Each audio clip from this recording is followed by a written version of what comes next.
Welcome, dear listeners, to a timeless journey back to the heart of 19th century England, a world where societal expectations reigned supreme, where a young woman's destiny often hinged on a single, crucial decision: marriage.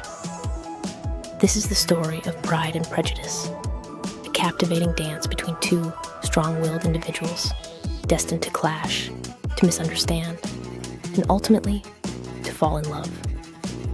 It is a narrative woven with the threads of human emotion, of joy, frustration, anger, and the slow, undeniable bloom of affection.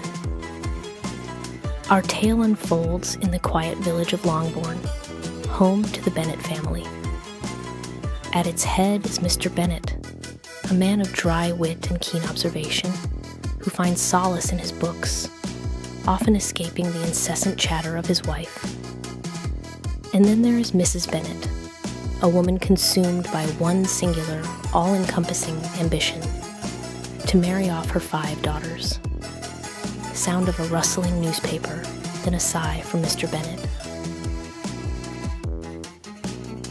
The Bennet daughters are a varied quintet. There is Jane, the eldest, whose beauty is matched only by her sweet disposition and her unwavering belief in the goodness of everyone. Then comes Elizabeth, our spirited heroine, with eyes that sparkle with intelligence and a mind as sharp as her wit. She possesses a lively independence, a disdain for pretense, and a tendency to form strong, sometimes hasty, first impressions. Mary, the third, is serious and studious, often lost in her books and moralizing. And finally, the 2 youngest, Kitty and Lydia, are frivolous and impulsive, obsessed with officers and social engagements. The tranquility of Longbourn is shattered by a piece of news that sends Mrs. Bennet into a frenzy of delight.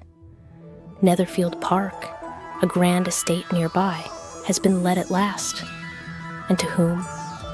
To Mr. Charles Bingley, a young man of considerable fortune, amiable disposition, and most importantly, single. For Mrs. Bennet, this is not just a new neighbor. It is a golden opportunity, a potential husband for one of her precious girls.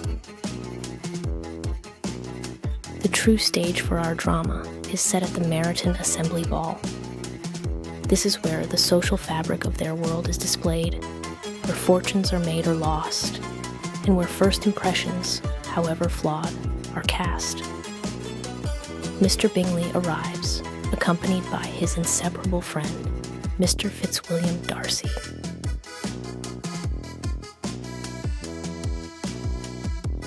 Mr. Bingley is an instant success. His open, cheerful demeanor wins over everyone, and his immediate admiration for the beautiful Jane Bennet is evident. They dance, they converse, and a spark of mutual affection is ignited. Jane, with her gentle heart, is genuinely pleased, and Elizabeth watches with quiet joy for her beloved sister. But then there's Mr. Darcy. Tall, handsome, and undeniably wealthy, he possesses an air of haughty reserve that immediately alienates those around him. He stands aloof, refusing to engage, and when Mr. Bingley suggests he dance with Elizabeth, Darcy's response is delivered with a chilling disdain. She is tolerable, but not handsome enough to tempt me. I am in no humor at present to give consequence to young ladies who are slighted by other men. Elizabeth overhears these words, and they sting. Her pride, a fierce and potent force, is wounded. From that moment, a deep-seated prejudice against Mr. Darcy takes root in her heart. She sees him as arrogant, conceited, and utterly disagreeable. Little does she know, this initial clash of pride and prejudice. The days that follow are a whirlwind of visits and social calls. Bingley's admiration for Jane grows, and Elizabeth observes their blossoming affection with hope. Yet Mr. Darcy, despite his initial disdain, finds himself increasingly intrigued by Elizabeth's lively wit and independent spirit. He watches her, observes her, and a reluctant admiration begins to form, even as Elizabeth remains firmly convinced of his disagreeable nature. The Bennet household receives a new, rather unwelcome visitor, Mr. William Collins, a distant cousin and the unfortunate heir to the Longbourn estate. The entailment, a cruel twist of fate in their patriarchal society, means that upon Mr. Bennet's death, his property will pass directly to Mr. Collins, leaving his daughters penniless. Mr. Collins, a clergyman under the patronage of the formidable Lady Catherine de Bourgh, arrives with a pompous air and a singular mission. I am come to make amends, as it were, for the entailment. It is my duty, as a clergyman, to choose a wife from among you, to ensure the prosperity of this family. His eyes, however, soon fix upon Elizabeth. He believes her to be the most sensible and agreeable. His proposal, when it comes, is a masterpiece of self-importance and absurdity, devoid of any genuine affection or understanding of Elizabeth's character.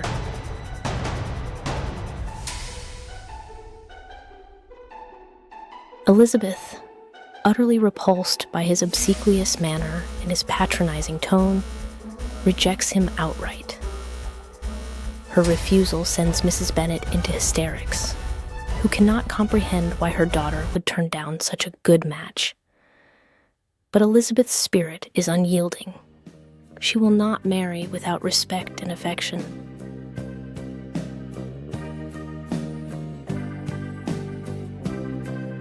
To the dismay of Mrs. Bennet, Mr. Collins quickly transfers his affections to Elizabeth's close friend, Charlotte Lucas. Charlotte, practical and resigned to her fate as a woman of limited means, accepts his proposal, stating that she seeks only a comfortable home, not happiness in marriage. This decision deeply saddens Elizabeth, who cannot fathom marrying without love. As the social season progresses, a charming army officer, Mr. George Wickham, arrives in Meryton. His handsome looks and captivating manners immediately draw Elizabeth's attention.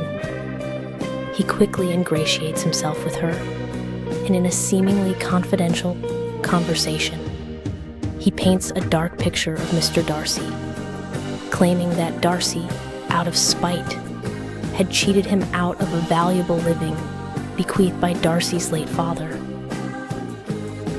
Wickham. Mr. Darcy, for all his fortune, has a heart as black as his pride. He has wronged me, cruelly denied me what was rightfully mine. Elizabeth, already prejudiced against Darcy, readily believes Wickham's tale.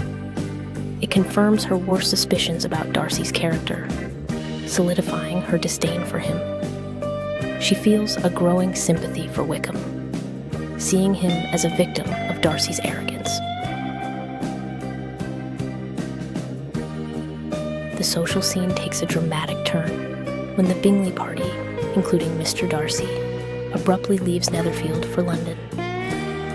Jane is heartbroken, and Elizabeth suspects Darcy's hand in separating her sister from Bingley.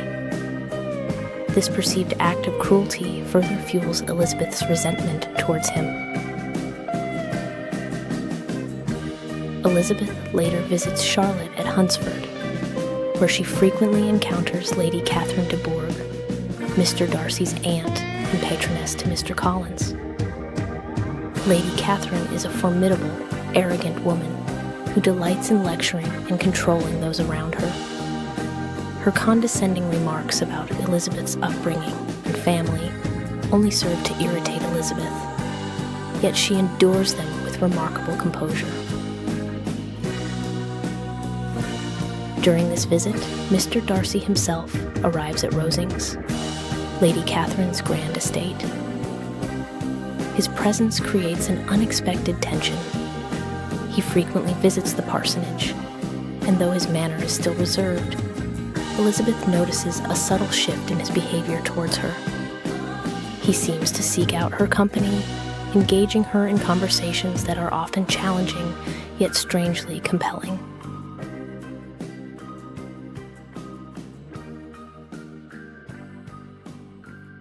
Then, one fateful day, in a moment of overwhelming emotion, Mr. Darcy makes a shocking declaration. He proposes to Elizabeth, but his proposal, while expressing his love, is still marred by his pride. He speaks of the vast social inferiority of her family, of the condescension he has had to overcome to even consider such a match. His words, though intended to convey his deep feelings, only serve to ignite Elizabeth's fury. Elizabeth, her heart ablaze with anger and wounded pride, lashes out. She accuses him of destroying Jane's happiness, of his cruel treatment of Wickham, and of his unbearable arrogance. Her rejection is fierce, passionate, and leaves Darcy stunned and humiliated. The air crackles with unspoken words, with the weight of their shattered encounter.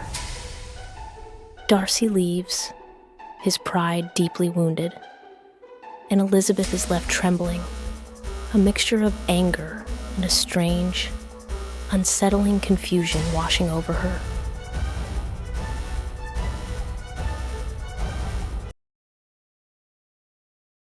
The very next day, Darcy intercepts Elizabeth during her walk and hands her a letter.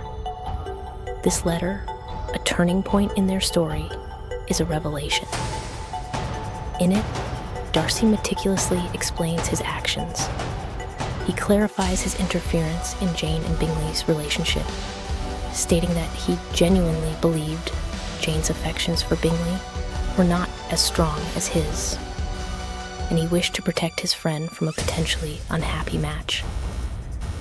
More importantly, he exposes Wickham's true character, a deceitful gambler who had attempted to elope with Darcy's 15-year-old sister Georgiana for her fortune.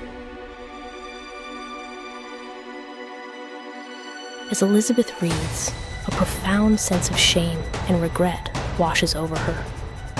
The truth, stark and undeniable, shatters her preconceived notions. She realizes how deeply she has misjudged both men. Her prejudice against Darcy begins to crumble, replaced by a dawning respect and a painful awareness of her own hasty judgments. This letter is a catalyst. Elizabeth begins to reevaluate every interaction, every word exchanged. She sees Darcy's actions in a new light, understanding his reserved nature not as arrogance, but as a genuine shyness and a deep sense of responsibility. The scales fall from her eyes, and she begins to see the true, honorable man beneath the proud exterior. Later, while on a tour of Derbyshire with her aunt and uncle, the Gardiners, Elizabeth finds herself at Pemberley, Mr. Darcy's magnificent estate. She agrees to visit, believing Darcy to be absent. The sheer beauty and grandeur of Pemberley impress her deeply, reflecting a taste and refinement she had not associated with Darcy. The housekeeper, Mrs. Reynolds, speaks of her master with genuine affection and respect, painting a picture of a kind, generous, and benevolent man, a stark contrast to the arrogant figure Elizabeth had imagined.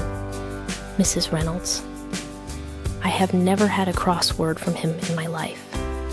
He is the best landlord and the best master that ever lived.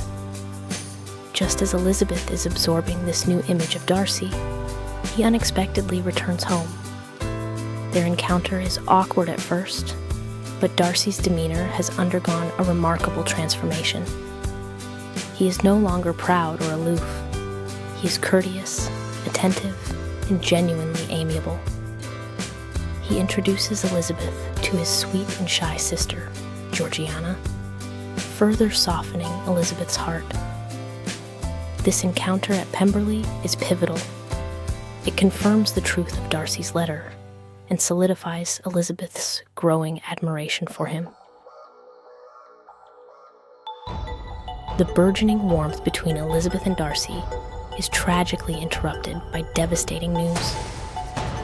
A letter arrives from Jane revealing that their youngest sister Lydia has eloped with Mr. Wickham. The news sends the Bennet family into chaos and despair. Mrs. Bennet is hysterical. Mr. Bennet is filled with shame, and Elizabeth is consumed by guilt, fearing that her family's disgrace will forever ruin any chance she might have had with Darcy. The family's reputation hangs by a thread. Mr. Bennet travels to London in a desperate search for Lydia and Wickham, but his efforts are fruitless. The situation seems hopeless, their family's honor irrevocably stained. Just when all hope seems lost, a letter arrives from Mr. Gardiner, bringing astonishing news. Lydia and Wickham have been found, and they are to be married. But the terms of the marriage are surprisingly lenient, suggesting a benefactor has intervened. The Bennet family is relieved, though still puzzled by the sudden resolution. It is only later, in a letter from Mrs. Gardiner to Elizabeth, that the full truth is revealed. It was Mr. Darcy, driven by his deep affection for Elizabeth and his sense of responsibility, who located Wickham and Lydia. He paid Wickham's debts, secured him a commission in the army, and ensured their marriage, all to protect Elizabeth and her family from scandal. He did this in secret, demanding no credit, no recognition. Elizabeth is overwhelmed. The depth of Darcy's generosity, his selflessness, and his quiet devotion move her to tears.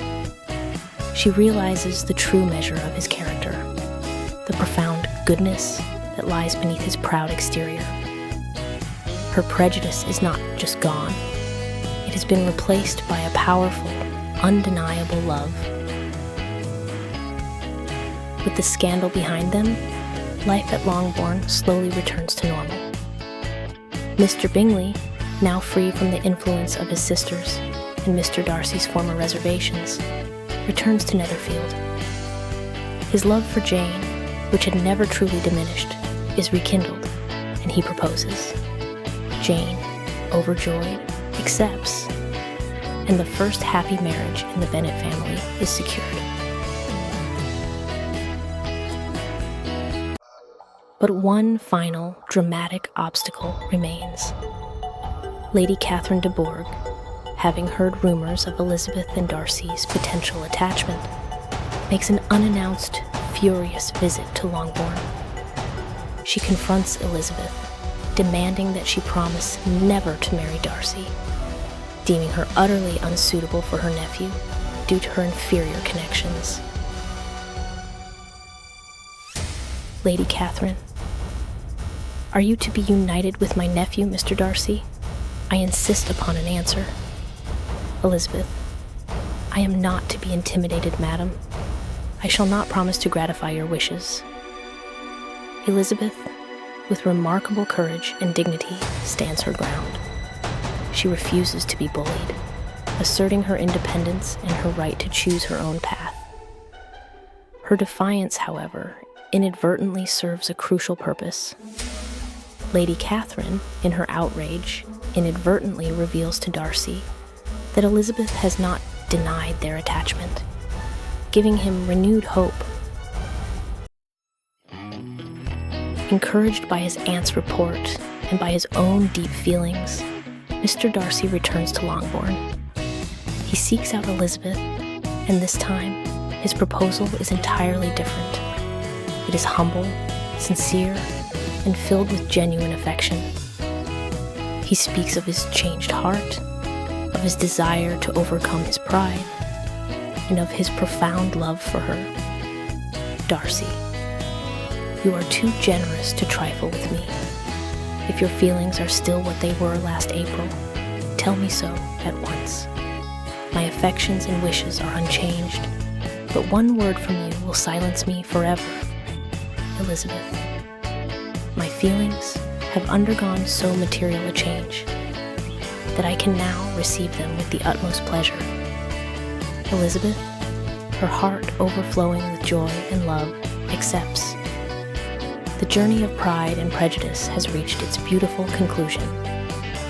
Their union is not merely a social convenience.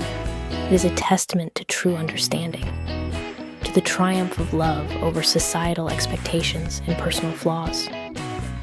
The news of Elizabeth and Darcy's engagement sends shockwaves through their families. Mr. Bennet is initially stunned, then delighted by the prospect of his favorite daughter marrying such a distinguished man. Mrs. Bennet, after recovering from her initial disbelief, is ecstatic, her greatest ambition finally realized in the most unexpected and glorious way. And so, our story ends, not with a simple wedding, but with the promise of a lifetime of happiness, built on mutual respect, understanding, and a love that blossomed from the most unlikely of beginnings.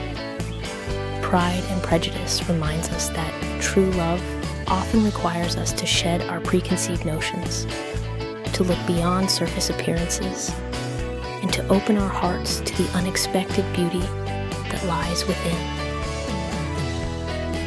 For more interesting stories, like, share, and subscribe the channel.